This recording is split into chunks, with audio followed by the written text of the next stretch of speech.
ডাক নাই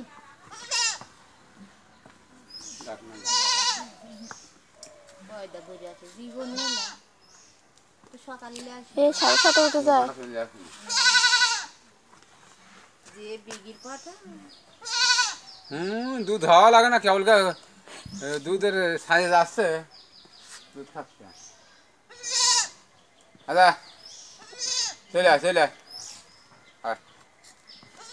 কথা তো শুনেই চলে সকালে আসে চলে যাবে এই তো জানা নেই আরে বাবা ভালোই শোনে এই লটির বাচ্চা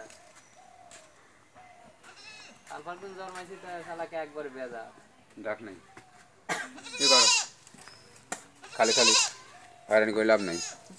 বেড়াইতে ডাক খোলা আছে নাই